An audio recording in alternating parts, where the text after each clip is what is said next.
when I started The Spy, I don't know the exact, maybe it was 2011, but anyway, Carla's had turned 20 years old. Yes. And Andy had turned 20 Andes. And Yeah. so I was like, oh my God, what a long time. And then here you I are. know. It's weird. It popped up on my calendar this year, and I was like, wait a minute, that can't be. Yes, it's 20 years, which seems crazy because, Mark and I were both military brats. And so just living place more than 4 years is, new for both of us, essentially. So being in Kent County has been the longest place that either one of us has ever lived. Billy Short, who, former county commissioner, was our neighbor. And he was helping with an auction at Shrewsbury Church in Kennedyville. And at one point, he asked me if I would contribute something to the auction. And I said, yeah, I can do tech support or something like that. So I contributed 2 hours of tech support, I think it was. Richard Pagella and Mary Lou Pagella, who had a company called Creative Treatments. um, I went to their home. They won my item from the auction, and I went to their home, and they had a home business. And I did some work on their computer, and they said, "Hey, we're thinking about doing some things to our website. Is that something that you could do?" And I said, "Well, yeah, I could do that." And really, it just kind of took off from there. It was, hey, we have another friend who's looking for somebody, and so it just sort of blossomed. And it's interesting because I did some advertising in like the Tidewater Trader and the Kent County News.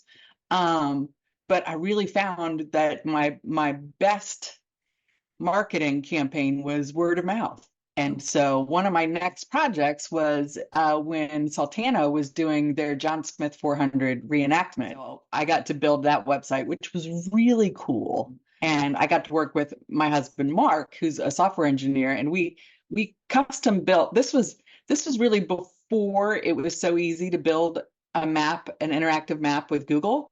Yeah. We built an interactive map where the people on the shallop were sending me a couple minutes of video every day, and we were tracking them via GPS and plotting it on the map.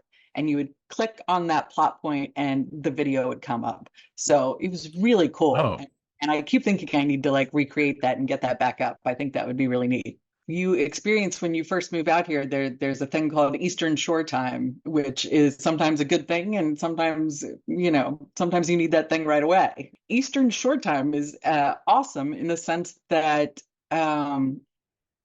you have the time, at least for me, I have the time to be creative and to dig deep into things. I think I do a pretty fast turnaround for my clients.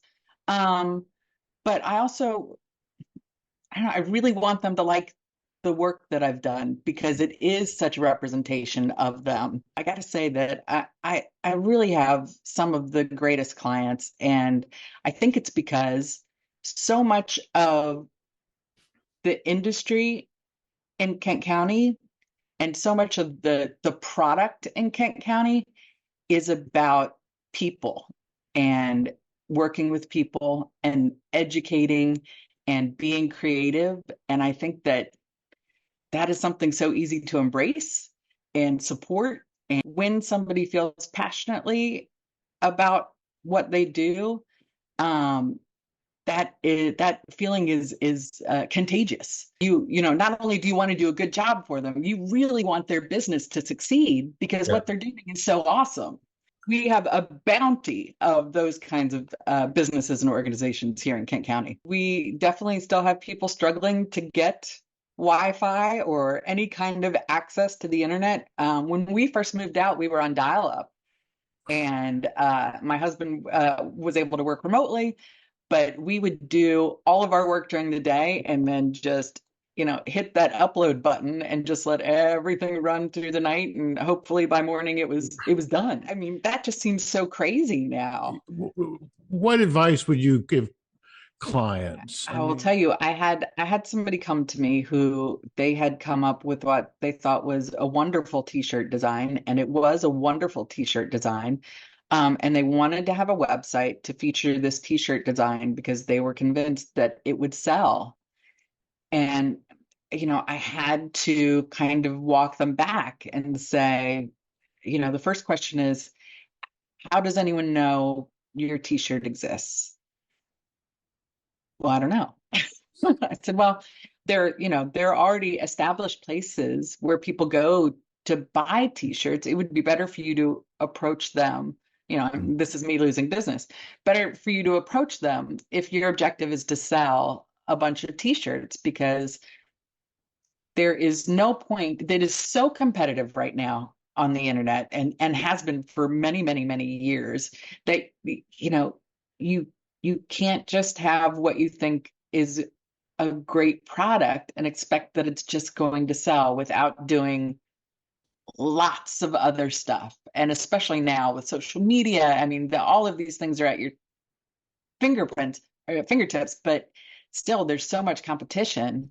The other thing is, something that I tell my kids is to be authentic in your representation. So if you are a work at home person who creates at home, your website should reflect that. Don't think that you have to have, a shiny techie website. If what you're doing is something cottage industry, be authentic, be, sincerely who you are, and then you will really feel like your product is a reflection of your work, and your clients will feel like your product is a reflection of your work. Why did you call it Moo? Moo is actually my own office, was what Moo is.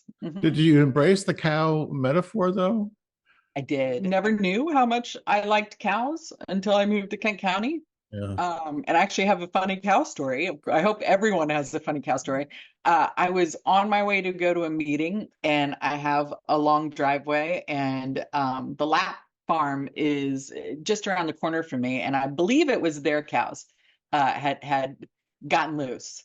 And as I'm pulling down my driveway, there is is it a herd? A herd of cows blocking my driveway. And I had to call my client to say, hey, I'm not going to be able to make it because I have cows in my driveway. I'm surrounded by cows. Yeah, I'm surrounded by cows. I can't go anywhere. And they just took it in stride. They said, oh, okay, we'll do it tomorrow. That's part of Eastern Shore time as well, is that you can always be waylaid by cows or goats or chickens or A traffic jam created by cows is always a good thing most of the time. always. I mean, the universe is telling you something. Well, congratulations. Thank you. Who else?